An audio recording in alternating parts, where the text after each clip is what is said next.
Okay, let's dive straight into something pretty mind-blowing today. The awe-inspiring and often completely forgotten technological marvels of ancient India. We usually think of advanced engineering and material science as strictly modern inventions, right? But the sources we're unpacking in this explainer reveal a completely different reality. To kick things off, I want you to picture this wild scenario.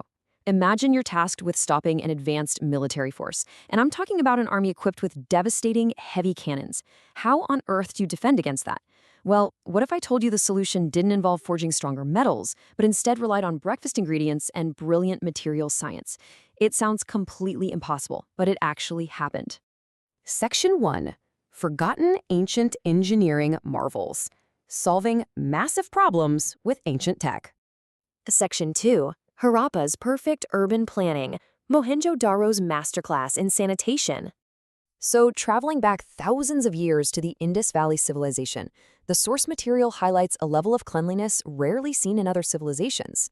It's actually fascinating how this ancient city prioritized public health on a scale that honestly rivals and maybe even surpasses some modern urban setups we have today.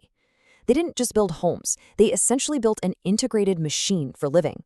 Their urban planning was just perfectly systematic. We're talking absolutely straight, clean streets. But the real marvel? That was all beneath the surface.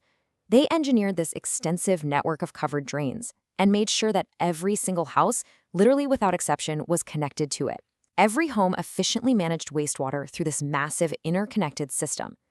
Just take a second to think about the sheer logistical coordination that must have required. Section 3. An economy without coins. Trade before the invention of money. Now, maintaining a highly structured city like Mohenjo-Daro obviously requires a bustling economy, but they managed the whole thing without minting a single coin.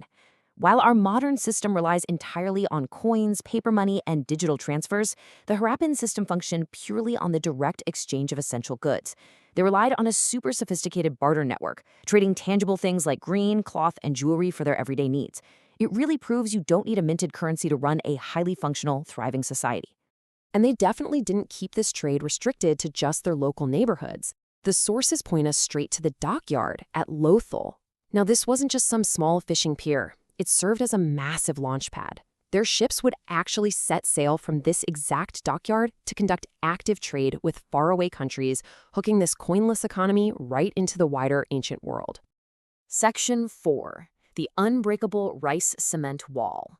Engineering defense against cannons and monsoons. All right, let's fast forward a bit to the Saragot War. The Ahom engineers here faced a terrifying dual threat: a massive Mughal army packing heavy cannons and the absolute relentless force of the Assam rain. Standard mud forts were totally useless. They'd literally just melt and hollow out from the inside during the storms. So the Ahom desperately needed a revolutionary fix. They needed a pace strong enough to shrug off constant water damage and tough enough to deflect gunpowder artillery. The actual chemical recipe they came up with is nothing short of brilliant. First, they boiled sticky bora rice into a thick paste. Then, they mixed in a highly specific, kind of wild combo of duck eggs, black gram juice, and tree gum. After that, they kneaded this mixture for hours using burning hot lime. And finally, to fight off that crazy rain, they sealed the whole concoction with mustard oil for ultimate waterproofing. The result of this wild recipe? An iron-strong wall that inspired a really powerful quote from our source material, which roughly translates to, "Where the Mughals' fierce cannons also failed."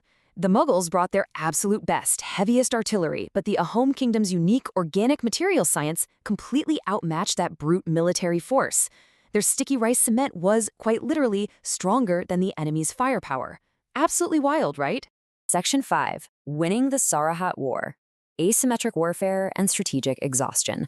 So with this absolutely impenetrable defense safely in place, the Ahom army didn't even need to charge the cannons head-on. Instead, they executed a brilliant strategy of exhaustion. In Phase 1, the Mughals used their full cannon strength, but just exhaust themselves, failing to breach those rice cement walls. Because the Mughals are totally stalled out, Phase 2 kicks in. Their ground routes are completely cut off and choked out by maneuvering Ahom forces. Finally, in Phase 3, utterly exhausted and totally out of land options, the Mughal army is forced into a desperate retreat right into the waters of the Brahmaputra River. And you know what? That retreat was exactly the trap. Because right there, waiting in the Brahmaputra River, is exactly where the Ohom army was patiently positioned to strike and secure their incredible decisive victory. They literally used the enemy's own frustration and a wall made of breakfast ingredients to herd them directly into their territory. It really leaves us with this fascinating question to ponder as we wrap up today's explainer. I mean, if a mixture of sticky rice, tree gum, and eggs could stop advanced heavy artillery and outlast torrential rains, what other supposedly primitive ancient technologies are out there? What other lost ancient secrets are just waiting to be rediscovered today, potentially holding the key to solving our modern engineering problems? Keep that in the back of your mind the next time you look at a modern skyscraper or a massive concrete dam. Sometimes the absolute most resilient solutions belong to the past.